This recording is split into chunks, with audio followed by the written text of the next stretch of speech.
साथियों आज की इस वीडियो में एसएससी जीडी 2025 एग्जाम के लिए एक ऐसा 50 जीके के क्वेश्चंस का साथियों मॉक टेस्ट आपके सामने प्रस्तुत किया जा रहा है। जिन क्वेश्चंस को अगर आप देख लेते हैं तो मैं कहूंगा जीके आपकी शानदार हो जाएगी। जीके में साथियों आप स्ट्रांग हो जाएंगे और जीके में साथियों यहां से कई सारे क्वेश्चंस आप अपने एसएससी जीडी की परीक्षा में साथियों डायरेक्ट देखेंगे। तो इन सभी क्वेश्चंस को मैं आपको बताऊंगा, इनको आपको ध्यान रखना है और जितने इंपॉर्टेंट फैक्ट मैं आपको बताऊंगा वहां से क्वेश्चंस बनेंगे तो वो भी आपको ध्यान रखना है। तो क्लास आपकी साथियों शुरू हो चुकी है। अगर क्लास में आपने एंट्री की है तो इस क्लास को एंड तक देखिएगा, बड़े ही धैर्य से देखिएगा साथियों इस क्लास को। तो पहला सवाल आपकी स्क्रीन पर है, कहा जा रहा है कि ट्यूबलाइट में कौन सी गैस भरी जाती है, मुझे बताइए। मैं कहूंगा कि ट्यूबलाइट में साथियों आर्गन गैस भरी जाती है, नियॉन गैस भी भरी जाती है, क्रिप्टॉन गैस भी साथियों ट्यूबलाइट में होती है। इसलिए आंसर आपका जो जाएगा वो किस ऑप्शन के साथ जाएगा, ऑप्शन नंबर डी के साथ जाएगा। अच्छा, एक सवाल आपसे पूछा जाएगा कि भैया जो आर्गन गैस है ना, आर्गन गैस इसकी खोज किसने की? तो एक छोटा सा नाम मैं आपको बताता हूं साथियों, रैमजे। रैमजे ने ही साथियों आर्गन गैस की खोज की है, ये आपको मालूम होना चाहिए। एक और सवाल साथियों आपसे पूछा जाता है, आपसे पूछा जाएगा कि जो वायुमंडल में साथियों सबसे अधिक मात्रा में जो एक अक्रिय गैस होती है तो वो कौन सी होती है? वो आर्गन गैस ही होती है। तो ये तीन इंपॉर्टेंट फैक्ट आप लोग यहां पर ध्यान रखेंगे। उसके बाद देखिए अगला सवाल है, आपकी स्क्रीन पर पूछा जा रहा है कि अखिल भारतीय किसान सभा के संस्थापक साथियों संस्थापक और अध्यक्ष कौन थे? तो आपका राइट आंसर सहजानंद सरस्वती के साथ जाएगा, क्योंकि अखिल भारतीय किसान सभा के संस्थापक अध्यक्ष कौन थे? सहजानंद सरस्वती थे। अब उसके बाद देखिए अगला सवाल है कि वर्ष 2011 की जनगणना में सबसे कम जनसंख्या घनत्व किस राज्य का था? तो मैं कहूंगा अरुणाचल प्रदेश का सबसे कम जनसंख्या घनत्व था। अगर आपसे साथियों पूछा जाए दशकीय जनगणना की, क्या अगर आपसे ये पूछ लिया कि दशकीय,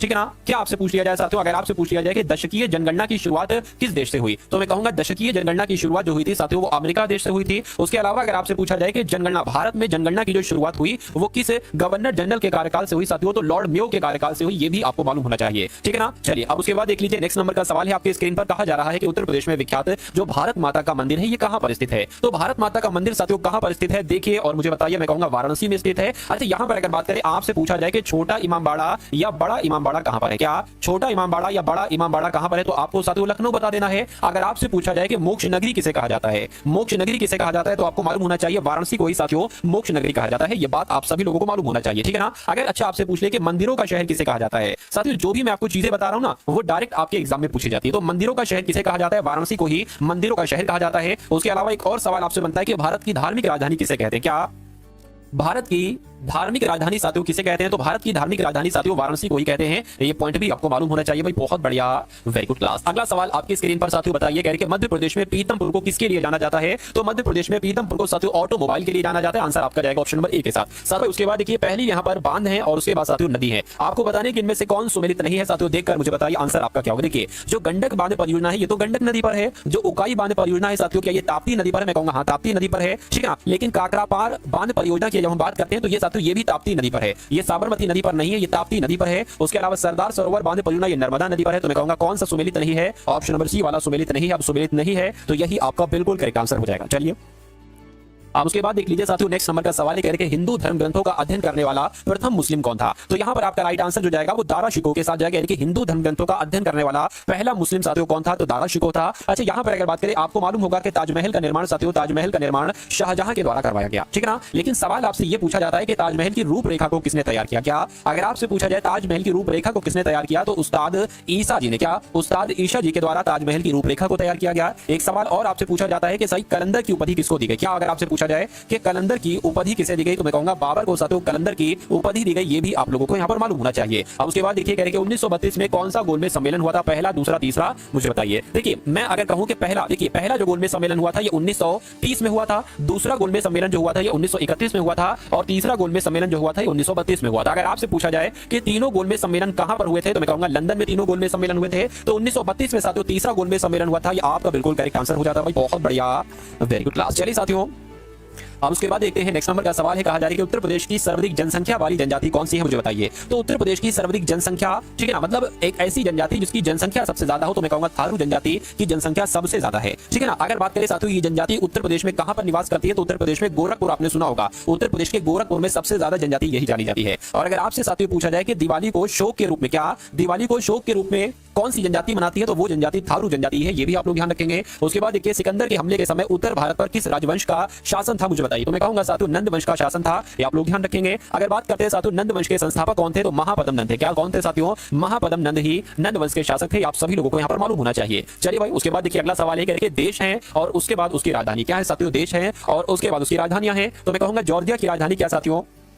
टबिलिसी है, मैं कहूंगा बिल्कुल सही। जॉर्जिया की राजधानी जो है ना ये टबिलिसी है। दक्षिण कोरिया की राजधानी सियोल है, मैं कहूंगा बिल्कुल सही। नाइजीरिया की राजधानी क्या अबूजा है, मैं कहूंगा बिल्कुल सही। बहरीन की राजधानी की अगर बात करें तो मनीला नहीं है, क्योंकि बहरीन की राजधानी तो मनामा है। क्या साथियों, बहरीन की राजधानी क्या है, मनामा है। तो इस प्रकार आपका राइट आंसर जो जाएगा वो ऑप्शन नंबर डी के साथ जाएगा। उसके बाद देखिए एलोरा की गुफाएं महाराष्ट्र में कहां पर स्थित हैं साथियों, मुझे बताइए। देखिए पहला पॉइंट तो आपको ये मालूम होना चाहिए कि जो एलोरा की गुफाएं है ना ये महाराष्ट्र में स्थित है। अच्छा, महाराष्ट्र में और कौन कौन सी गुफाएं साथियों स्थित हैं? अगर आपसे पूछा जाए कि एलिफेंटा की गुफाएं कहां पर है, क्या अगर आपसे पूछा जाए एलिफेंटा की गुफाएं या अगर आपसे पूछा जाए केनहेरी की गुफाएं कहां पर है, तो ये महाराष्ट्र में ही स्थित हैं। ठीक है ना, इतनी बात आप लोग ध्यान रखेंगे। मैं कहूंगा साथियों कि जो आपका एलोरा की गुफाएं हैं ये साथियों औरंगाबाद में स्थित है। कहां पर स्थित है? औरंगाबाद में स्थित है। मैं कहूंगा औरंगाबाद का अब नया नाम क्या हो गया है, संभाजी नगर हो गया है। ये भी पॉइंट आप लोगों को यहां पर मालूम होना चाहिए भाई। बहुत बढ़िया, वेरी गुड क्लास। चलिए साथियों उसके बाद देख लीजिए अगला सवाल करके पीसी कल्चर किससे संबंधित है मुझे बताइए। तो पीसी कल्चर की अगर बात करें साथियों तो मत्स्य पालन से संबंधित है। ठीक है ना, लेकिन अगर आपसे साथियों पूछ लिया जाए कि जो केचुआ पालन है ना, केचुआ पालन इसको क्या कहा जाता है, ये वर्मी कल्चर इसको कहा जाता है। क्या कहा जाता है आप लोग ध्यान रखेंगे, वर्मी कल्चर इसको कहा जाता है। जैसे कि मत्स्य पालन को पीसी कल्चर, उसी प्रकार केचुआ पालन को वर्मी कल्चर कहा जाता है। अगर रेशम पालन की बात करें तो मैं कहूंगा साथियों इसको सेरीकल्चर कहा जाता है। क्या कहा जाता है, इसको सेरीकल्चर कहा जाता है। और मधुमक्खी की बात करें तो साथियों एपीकल्चर कहा जाता है। क्या कहा जाता है, एपीकल्चर कहा जाता है। तो इतनी चीजें साथियों यहां पर आप लोगों को मालूम होना चाहिए। उसके बाद देखिए अगले नंबर का सवाल है साथियों, देखिए सब कुछ आपको पढ़ाऊंगा, यानी कि कोई भी ऐसा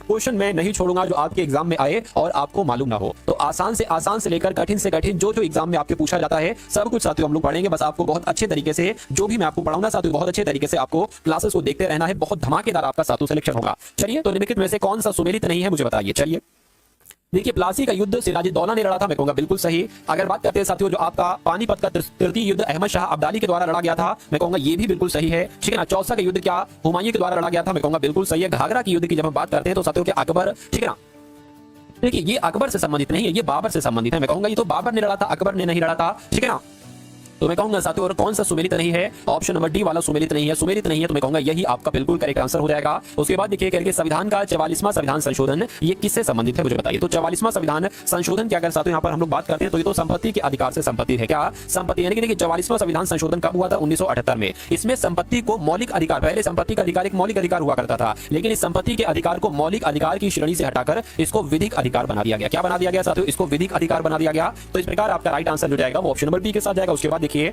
अगला सवाल करके भारत का सर्वाधिक गन्ना उत्पादन करने वाला राज्य कौन सा है मुझे बताइए। तो भारत में सबसे ज्यादा गन्ने का उत्पादन कहां पर किया जाता है, उत्तर प्रदेश में किया जाता है। उत्तर प्रदेश की अगर बात करें सबसे ज्यादा गेहूं का उत्पादन भी किया जाता है, सबसे ज्यादा आलू का उत्पादन भी किया जाता है और सबसे ज्यादा जौ का उत्पादन भी किया जाता है। कहां पर, उत्तर प्रदेश में। ये बात आप सभी लोगों को यहां पर मालूम होना चाहिए। और गन्ने की बात करते हैं तो गन्ने की अगर बात करें तो ये एक नकदी फसल है। आपसे पूछा जाएगा कौन सी नकदी फसल है, अगर ऑप्शन में गन्ना हो तो गन्ना आपको साथियों लगा देना है। चलिए भाई अब उसके बाद देख लेते हैं नेक्स्ट नंबर का सवाल करके हिंद स्वराज पुस्तक महात्मा गांधी जी के द्वारा किस भाषा में लिखी गई थी साथियों मुझे बताइए। तो ये तो गुजराती भाषा में लिखी गई। पहला पॉइंट तो यही बहुत इंपॉर्टेंट है कि हिंद स्वराज नामक पुस्तक किसके द्वारा लिखी गई थी, तो साथियों महात्मा गांधी जी के द्वारा लिखी गई थी। ठीक है ना, और किस भाषा में, तो गुजरात के ये थे, गुजरात के पोरबंदर में इनका जन्म हुआ था तो गुजरात में इन्होंने लिखी, तो गुजराती में इन्होंने लिखी थी। चलिए अब उसके बाद देख लीजिए साथियों नेक्स्ट नंबर का सवाल कहा जा रहा है आपसे कि कहा जा रहा है कि निम्नलिखित में से कौन उत्तर प्रदेश का एक लोक नृत्य है। तो उत्तर प्रदेश का, देखिए यहां पर अगर बात करें उत्तर प्रदेश का इनमें से कौन सा लोक नृत्य, तो नौटंकी उत्तर प्रदेश में तो किया जाता है, रासलीला भी, कजरी भी। यानी कि आंसर आपका जो जाएगा वो किस ऑप्शन के साथ जाएगा, वो ऑप्शन नंबर डी के साथ जाएगा। उसके बाद देखिए दिल्ली के किस सुल्तान ने जजिया कर हटाया था मुझे बताइए।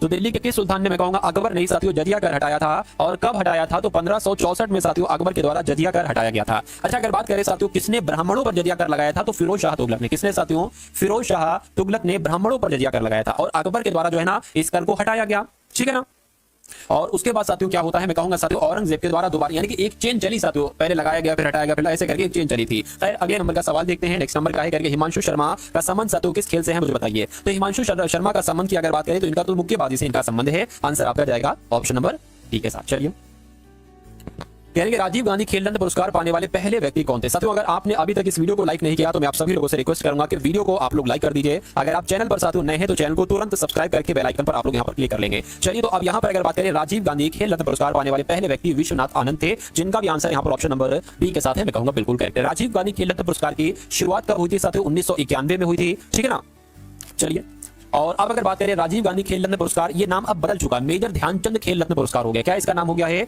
मेजर ध्यानचंद। क्या साथियों, मेजर ध्यानचंद खेल रत्न पुरस्कार, इस पुरस्कार का अब नाम हो चुका है। उसके बाद देखिए यूनिसेफ का साथियों मुख्यालय कहां पर है मुझे बताइए। चलिए देखिए यूनिसेफ की अगर बात करते हैं तो इसको हम लोग संयुक्त राष्ट्र बाल कोष भी कह सकते हैं, यानी कि यूनाइटेड नेशन चिल्ड्रन फंड भी कह सकते हैं। बात करते हैं अगर इसकी स्थापना की तो इसकी स्थापना 11 दिसंबर 1946 को साथियों इसकी स्थापना हुई थी, ठीक है ना, यानी कि दूसरे विश्व युद्ध के बाद इसकी स्थापना की गई थी। ये यूनिसेफ की अगर बात करें इसका संकल्प क्या है, इसका काम क्या है, तो जो युद्ध जो होता है ना, जब युद्ध होता है उसमें जो राष्ट्र के बच्चे वगैरह होते हैं उनको नुकसान पहुंचता है या जो भी खाने पीने की दिक्कत उनको होती है तो उनको खाना पीना दिया जाता है, जो उनको स्वस्थ सेवाएं उपलब्ध कराई जाती है, वो ये काम करता है यूनिसेफ, ठीक है ना। तो मैं कहूंगा इसका मुख्यालय तो न्यूयॉर्क में स्थित है। आंसर आपका जो जाएगा ऑप्शन नंबर ए के साथ जाएगा। अगला सवाल कह रहे हैं रिजर्व बैंक ऑफ इंडिया की स्थापना कब की गई, मुझे बताइए। तो रिजर्व बैंक ऑफ इंडिया की स्थापना साथियों 1 अप्रैल 1935 को की गई थी। इससे राइट आंसर जिनका भी ऑप्शन नंबर किसके साथ है साथियों, सी के साथ है, मैं कहूंगा बिल्कुल करेक्ट है। गवर्नर साथियों कौन है, तो शक्तिकांत दास साथियों, क्या शक्तिकांत दास आरबीआई के गवर्नर हैं। और आरबीआई को बैंकों का बैंक कहा जाता है, क्या कहा जाता है साथियों, केंद्रीय बैंक कह लो, या मैं कहूंगा बैंकों का बैंक किसे कहा जाता है, तो आरबीआई को ही कहा जाता है। विश्व कैंसर दिवस साथियों कब मनाया जाता है, मुझे बताइए। तो मैं कहूंगा विश्व कैंसर दिवस तो 4 फरवरी को मनाया जाता है। कब मनाया जाता है, 4 फरवरी को मनाया जाता है। जब हम बात करते हैं साथियों 1 दिसंबर की, तो विश्व एड्स दिवस, क्या अगर आपसे पूछा जाए कि विश्व एड्स दिवस कब मनाया जाता है तो 1 दिसंबर को मनाया जाता है। अगर आपसे पूछे कि 20 मार्च को कौन सा दिवस मनाया जाता है तो विश्व गौरैया दिवस मनाया जाता है। क्या साथियों, विश्व गौरैया दिवस कब मनाया जाता है, तो 20 मार्च को विश्व गौरैया दिवस मनाया जाता है। और 25 मई को मलेरिया दिवस मनाया जाता है। क्या साथियों, 25 मई को मलेरिया दिवस मनाया जाता है। ये जितनी चीजें, जितने इंपॉर्टेंट फैक्ट हैं आप लोग ध्यान रखेंगे, मैं कहूंगा इससे बाहर आपका पेपर नहीं आएगा, क्योंकि जब मैं आपको साथियों सारी चीजें सब कुछ पढ़ा दूंगा A to Z करके, तो बचेगा क्या, एग्जामिनर कहां से साथियों क्वेश्चन लेगा। चलिए खैर अगले नंबर का सवाल है, कह रहे पीली क्रांति किससे संबंधित है, मुझे बताइए। चलिए तो पीली क्रांति की जब हम बात करते हैं तो ये तो साथियों तिलहन उत्पादन से संबंधित है, ठीक है ना। पीली क्रांति की अगर बात करते हैं ये तिलहन उत्पादन से संबंधित है। अगला सवाल है आपकी स्क्रीन पर, कह रहे कि पपीते में खाया जाने वाला भाग कौन सा है, तो जो मध्य व अंत फल भित्ति होते हैं ये पपीते का भाग खाया जाता है। उसके बाद देखिए महालवाड़ी व्यवस्था किसके शासनकाल में लागू की गई थी साथियों, मुझे बताइए। चलिए तो ये साथियों लॉर्ड विलियम बेंटिक के कार्यकाल में, क्या महालवाड़ी व्यवस्था की अगर बात करते हैं, अगर आपके एग्जाम में साथियों क्वेश्चन आ जाए तो आपको बताने कि लॉर्ड विलियम बेंटिक के कार्यकाल में महालवाड़ी व्यवस्था लागू की गई थी। पंचायतों की अवधि कितनी होती है, तो पंचायतों की अवधि 5 वर्ष की होती है। आंसर आपको ऑप्शन नंबर ए के साथ जाएगा। उसके बाद देखिए नेक्स्ट नंबर का सवाल है कि राष्ट्रीय डेयरी अनुसंधान संस्थान कहां पर स्थित है, तो ये तो हरियाणा के करनाल में है, राष्ट्रीय डेयरी अनुसंधान संस्थान। उसके बाद देखिए रैयतवाड़ी व्यवस्था की जब हम बात करते हैं कि रैयतवाड़ी व्यवस्था कब साथियों एक तरीके से कब बनाई गई, मुझे बताइए। चलिए फटाफट साथियों, जिन लोगों ने भी इस वीडियो को अभी तक शेयर नहीं किया तो रिक्वेस्ट करूंगा वीडियो को एक बार आप सभी लोग यहां पर शेयर भी कर देंगे, ठीक है ना, एक बार वीडियो को शेयर भी आप लोग कर देंगे। तो साथियों 1792 आपका यहां पर बिल्कुल करेक्ट आंसर हो जाता है, और जिनका आंसर यहां पर ऑप्शन नंबर बी है बिल्कुल करेक्ट है। उसके बाद देखिए गेहूं की रोटी इनमें से किस कारण फूलती है, मुझे बताइए। तो अगर आपसे सवाल पूछा जाए तो ईस्ट की वजह से जो है ना गेहूं की रोटी साथियों फूलती है। उसके बाद देखिए पहली पंचवर्षीय योजना की जब हम बात करते हैं कब से कब तक, तो 1951 से लेकर 1956 तक साथियों इसका कार्यकाल था। किसका, प्रथम पंचवर्षीय योजना का कार्यकाल था। उसके बाद देखिए नेक्स्ट नंबर का साथियों सवाल है आपकी स्क्रीन पर। चलिए तो यहां पर अगर बात देखिए पहली पंचवर्षीय योजना 1951 से 1956 तक चली, 5 वर्ष की होती है पंचवर्षीय योजना। यहां पर एक सवाल मुझे साथियों याद आ गया, अगर आपसे पूछा जाए कि प्रथम पंचवर्षीय योजना किस मॉडल पर आधारित थी, तो मैं कहूंगा साथियों हेराल्ड डोमर मॉडल पर आधारित थी। क्या साथियों, हेराल्ड डोमर मॉडल पर आधारित थी साथियों पहली पंचवर्षीय योजना। इस योजना में किस पर सबसे ज्यादा जोर दिया गया, मैं कहूंगा कृषि पर साथियों इस योजना में सबसे ज्यादा जोर दिया गया, आपको मालूम होना चाहिए। और पंचवर्षीय योजना के अध्यक्ष कौन होते हैं, तो प्रधानमंत्री पंचवर्षीय योजना के अध्यक्ष होते हैं। अब उसके बाद देखिए साथियों नेक्स्ट नंबर का सवाल है, आपसे पूछा जा रहा है कि भारत और श्रीलंका के बीच कौन सा युद्ध अभ्यास होता है, बताइए। तो भारत और श्रीलंका के बीच साथियों मित्र शक्ति युद्ध अभ्यास होता है, आप लोग ध्यान रखेंगे। आंसर अगर आपका है ऑप्शन नंबर सी के साथ, तो मैं कहूंगा आंसर आपका यहां पर बिल्कुल करेक्ट हो जाएगा। बहुत बढ़िया, वेरी गुड क्लास। अगर बात करते हैं साथियों भारत और रूस के बीच कौन सा युद्ध होता है, तो इंद्र युद्ध अभ्यास जो होता है ना, ये भारत और रूस के बीच होता है। किसके बीच साथियों, भारत और रूस के बीच युद्ध होता है। उसके अलावा भारत और नेपाल के बीच कौन सा युद्ध होता है, अगर आपसे पूछा जाए ये भारत और नेपाल के बीच, तो साथियों सूर्य किरण युद्ध जो होता है भारत और नेपाल के बीच होता है। और भारत और अमेरिका की अगर बात करें तो भारत और अमेरिका की अगर बात करते हैं साथियों तो वज्र प्रहार युद्ध होता है। इतने पॉइंट आप लोग यहां पर याद रखेंगे। उसके बाद देखिए कहेंगे सत्यशोधक समाज की स्थापना किसके द्वारा की गई, तो मैं कहूंगा साथियों देखिए सत्यशोधक समाज की स्थापना कब की गई,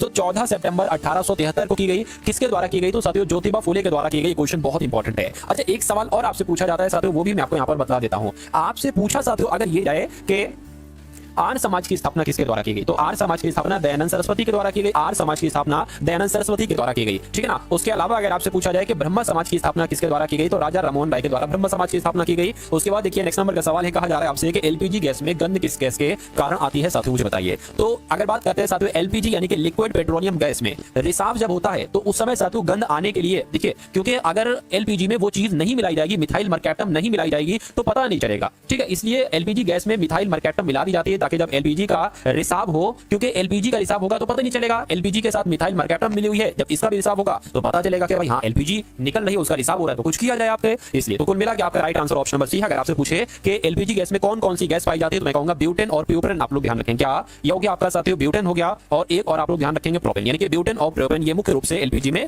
गैसेस पाई जाती हैं। अगला देखिए कि भारतीय संविधान का नीति निर्देशक तत्व किस देश से लिया गया है, मुझे बताइए। देखिए जब हम बात करते हैं नीति निर्देशक सिद्धांत की तो अनुच्छेद 36 से लेकर अनुच्छेद 51 में इसका वर्णन किया गया है। और किस देश के संविधान से लिया गया है नीति निर्देशक तत्व, तो आयरलैंड के देश के संविधान से लिया गया, आप लोग ध्यान रखेंगे। उसके बाद देखिए दचीग्राम या दचीगम कह लो नेशनल पार्क ये कहां पर स्थित है, तो ये साथियों कहां पर स्थित है, जम्मू कश्मीर में स्थित है, आप लोग ध्यान रखेंगे। अच्छा यहां पर अगर बात करें, अगर आपसे साथियों पूछ लिया जाए कि रोहल्ला नेशनल पार्क कहां पर है, क्या अगर आपसे पूछा जाए कि रोहल्ला नेशनल पार्क कहां पर स्थित है, तो आपको हिमाचल प्रदेश बताना है। अगर आपसे पूछा जाए साथियों जिम कॉर्बेट राष्ट्रीय उद्यान कहां पर है, जिम कॉर्बेट राष्ट्रीय उद्यान कहां पर है साथियों, तो आपको उत्तराखंड बताना है। और नंदा देवी अगर आपसे पूछा जाए कि नंदा देवी साथियों कहां पर है, तो उत्तराखंड आपको बताना है। और अगर आपसे पूछा जाए राजा जी, क्या साथियों राजा जी नेशनल पार्क कहां पर है, तो आपको उत्तराखंड बताना है। लेकिन अगर मैं आपसे कहूं कि उत्तर प्रदेश में कौन कौन से है, तो दुधवा राष्ट्रीय उद्यान कहां पर है, उत्तर प्रदेश में है। चंद्रप्रभा नेशनल पार्क की अगर बात करते हैं, चंद्रप्रभा राष्ट्रीय उद्यान कहां पर है, उत्तर प्रदेश में है। तो जितने पॉइंट मैंने आपको बताए हैं उतने पॉइंट यहां पर आप लोग क्या करेंगे, आप अपने जहन में साथियों इन सभी चीजों को स्टोर कर लेंगे। चलिए अब उसके बाद देखिए कहा जा रहा है कि नेशनल क्या स्टेट बैंक ऑफ इंडिया का पुराना नाम क्या था, मुझे बताइए। चलिए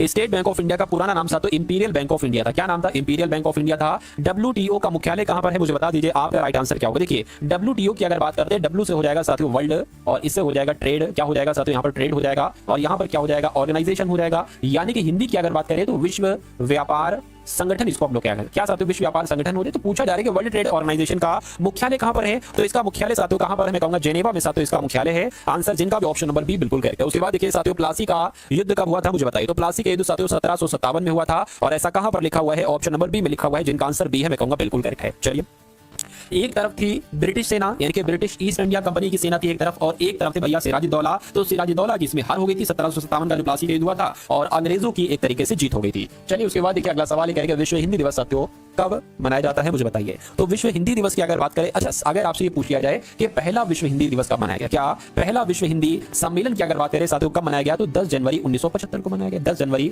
1975 को मनाया गया, ठीक है ना। तो मैं कहूंगा विश्व हिंदी दिवस इसलिए 10 जनवरी को ही मनाया जाने लगा, और आपका right answer option number B हो जाता है, ठीक है ना। चलिए उसके बाद देखते हैं नेक्स्ट नंबर का सवाल है करके शरीर की सबसे बड़ी ग्रंथि कौन सी है, मुझे बताइए। चलिए तो शरीर की सबसे बड़ी ग्रंथि साथियों यकृत है, इसलिए राइट आंसर अगर आपका ऑप्शन नंबर बी तो बिल्कुल करेक्ट है। उसके बाद देखिए अमेरिका के राष्ट्रपति का कार्यकाल कितना होता है, तो अमेरिका के राष्ट्रपति का कार्यकाल साथियों 4 साल का होता है, ये आप लोग मालूम होना चाहिए। आंसर आपका जाएगा ऑप्शन नंबर सी के साथ, ठीक है। चलिए पंचायती राज व्यवस्था का गठन, और अभी अमेरिका के नए राष्ट्रपति बने हुए हैं, ठीक है। तो आप एक बार कमेंट सेक्शन में बताएंगे कि कौन बने हैं राष्ट्रपति। पंचायती राज व्यवस्था का गठन किस समिति की सलाह पर किया गया था साथियों, मुझे बताइए। तो मैं कहूंगा बलवंत राय मेहता, यानी कि पंचायती राज व्यवस्था का गठन जो किया गया था वो बलवंत राय मेहता समिति की सिफारिश पर किया गया था, ये आप लोगों को मालूम होना चाहिए। अगला देखिए कि संघ की राजभाषा को भारतीय संविधान के किस अनुच्छेद में दर्शाया गया है। संघ की राजभाषा को भारतीय संविधान के कौन से अनुच्छेद में दर्शाया गया है, तो मैं कहूंगा अनुच्छेद 343 में दर्शाया गया है। और अनुच्छेद 343 में कहा गया है कि संघ की जो राजभाषा होगी वो हिंदी होगी, संघ की राजभाषा हिंदी होगी, और संघ की राजभाषा तो हिंदी हो जाएगी, लेकिन लिपि क्या होगी, तो मैं कहूंगा देवनागरी लिपि होगी। इतनी भी ये भी जानकारी आप लोग ध्यान रखेंगे, ठीक है ना। चलिए उसके बाद देख लीजिए अगला सवाल है आपकी स्क्रीन पर, कह रहे हैं निम्नलिखित में से दक्षिण अफ्रीका की राजधानी क्या है। तो दक्षिण अफ्रीका की राजधानी साथियों क्या है, प्रिटोरिया है। क्या है साथियों दक्षिण अफ्रीका की राजधानी, आप लोग ध्यान रखेंगे प्रिटोरिया है, ठीक है। लेकिन अगर हम बात करते हैं कि यहाँ पर बैंकॉक ये किसकी राजधानी, तो ये साथियों थाईलैंड की राजधानी। अगर आपसे पूछा जाता कि थाईलैंड की राजधानी क्या है, तो आप बताते बैंकॉक है, ठीक है ना। उसके अलावा ये अशगाबाद ये किस देश की राजधानी, तो मैं कहूंगा तुर्कमेनिस्तान की राजधानी। किसकी साथियों, तुर्कमेनिस्तान की अगर हम बात करते हैं तो तुर्कमेनिस्तान की राजधानी ये अशगाबाद हो जाएगी। अबुजा की जब हम बात करते हैं तो ये नाइजीरिया की राजधानी, क्या साथियों ये नाइजीरिया की राजधानी। इतनी जानकारी आप लोग यहाँ पर याद रखेंगे। अब उसके बाद देखिए नेक्स्ट नंबर का साथियों सवाल है आपकी स्क्रीन पर, आपसे पूछा यहाँ पर जा रहा है कि उत्तर प्रदेश में जो उज्ज्वला योजना की शुरुआत किस जिले से की गई थी, मुझे बताइए। चलिए क्या यहाँ पर साथियों आपका बिल्कुल सही जवाब हो सकता है, देखिए और मुझे बताइए आपका राइट आंसर यहाँ पर किस ऑप्शन के साथ जाएगा। तो अगर आपका जवाब बलिया है तो बिल्कुल करेक्ट है। कलपक्कम परमाणु रिएक्टर साथियों ये कहां पर स्थित है, तो ये तो तमिलनाडु में स्थित है। कहां पर स्थित है साथियों, ये तमिलनाडु में स्थित है। आंसर आपका जाएगा ऑप्शन नंबर सी के साथ। उसके बाद देखिए भारत की एकमात्र महिला राष्ट्रपति कौन है, मुझे बताइए। चलिए देखिए पहली की बात चल रही है, भारत की पहली एकमात्र, क्योंकि अभी तो दूसरी बन चुकी हैं द्रौपदी मुर्मू जी, लेकिन पहली की अगर बात करें तो प्रतिभा देवी सिंह पाटिल इनका नाम है। उसके बाद देख लीजिए नेक्स्ट नंबर का सवाल है साथियों आपसे पूछा जा रहा है कि जो रेड डेटा सूची होती है इसमें ये किससे आकर संबंधित होती है, इसमें किसके नाम लिखे होते हैं? तो मैं कहूंगा जो संकट में होते हैं जीव, जिनकी प्रजाति खत्म हो रही होती है धीरे धीरे, उनके नाम रेड डेटा सूची में होते हैं। आंसर आपका जाएगा बी के साथ। उसके बाद देखिए निम्नलिखित में से भूरी क्रांति किससे संबंधित है, मुझे बता दीजिए। भूरी क्रांति का संबंध साथियों किससे है? तो उर्वरक उत्पादन से है। ये आप लोगों को मालूम होना चाहिए। आंसर आपका ऑप्शन नंबर सी हो जाएगा। अगला देखिए, अमेरिका और कनाडा को कौन सी रेखा अलग करती है, बताइए। तो अमेरिका और कनाडा को तो 49वीं डिग्री चैनल साथियों अलग करती है, ठीक है ना। 49वीं डिग्री चैनल अमेरिका और कनाडा के बीच स्थित है, आप लोग ध्यान रखेंगे। लेकिन अगर हम बात करते हैं कि उत्तर कोरिया और दक्षिण कोरिया को अलग करती है कौन सी रेखा, तो 38 डिग्री चैनल आप लोग ध्यान रखेंगे। क्या उत्तर कोरिया, ठीक है ना, उत्तर कोरिया और दक्षिण कोरिया को जो अलग करती है ना, वो साथियों 38वीं एक तरीके से समानांतर रेखा भी इसको कह सकते हैं। 38 डिग्री चैनल भी इसको हम लोग कह सकते हैं, ठीक है ना। अगर 10 डिग्री चैनल की यहाँ पर हम लोग बात करते हैं तो भारत के जो अंडमान निकोबार द्वीप समूह है उसको और छोटा अंडमान द्वीप है इसको साथियों एक तरीके से अलग करती है। तो कुल मिला के साथियों आपका right answer option number C है। चलिए अब उसके बाद देखिए नेक्स्ट नंबर का सवाल कहा जा रहा है कि इनमें से किस पुस्तक का संबंध इंदिरा गांधी से है, मुझे बताइए। तो देखिए यहाँ पर अगर बात करें इंदिरा गांधी की पुस्तक के बारे में आपसे पूछा जा रहा है, तो जो इंटरनल इंडिया है ये पुस्तक इन्होंने 1978 में साथियों लिखी थी। ये इंदिरा गांधी की पुस्तक है, आप सभी लोगों को मालूम होना चाहिए। बहुत बढ़िया, वेरी गुड क्लास। अगर बात करते हैं साथियों सत्यार्थ प्रकाश की अगर बात करें, ठीक है ना, तो ये दयानंद सरस्वती की पुस्तक है। और अनटचेबल की अगर बात करें तो ये किसकी पुस्तक है? अनटचेबल ये तो मुल्कराज आनंद की पुस्तक है, आपको मालूम होना चाहिए, ठीक है ना। अगर सावित्री की अगर बात करें तो ये अरविंद घोष की पुस्तक है। भोपाल गैस त्रासदी में कौन सी गैस लीक हो जाने के कारण कई लोगों की जान चली गई थी, तो मैं कहूंगा भोपाल गैस त्रासदी साथियों कब हुई थी? 1984 में हुई थी। और कौन सी गैस की रिसाव होने की वजह से कई लोगों की जान गई थी? तो आइसोसाइनेट, ठीक है, आइसोसाइनेट, मिथाइल आइसोसाइनेट होगा। क्या साथियों? मिथाइल यहां पर लग जाएगा, मिथाइल आइसोसाइनेट गैस होती। इसलिए कुल मिला के आपका राइट आंसर किस ऑप्शन के साथ जाएगा? ऑप्शन नंबर सी के साथ जाएगा। अगला देखिए, राष्ट्रीय सोयाबीन अनुसंधान केंद्र कहां पर स्थित है, मुझे बताइए। चलिए तो ये कहां पर स्थित है साथियों? फटाफट आप लोग आंसर यहां पर मुझे बता दीजिए। चलिए तो अगर आपका जवाब साथियों इंदौर है तो मैं कहूंगा इंदौर आपका बिल्कुल करेक्ट आंसर है। अमीर खुसरो का जन्म कहां पर हुआ था? देखिए कव्वाली का जनक कहा जाता है इनको, कव्वाली का जनक कहा जाता है और इनका जन्म साथियों कासगंज में हुआ था, ये आप लोग मालूम होना चाहिए। तो कुल मिला के आंसर आपका जाएगा ऑप्शन नंबर ए के साथ। तो साथियों ये क्लास आपको कैसी लगी, एक बार इस क्लास को लाइक करेंगे। अगर चैनल पर आप लोग नए हैं तो चैनल को तुरंत सब्सक्राइब करके बेल आइकन पर क्लिक कर लीजिए।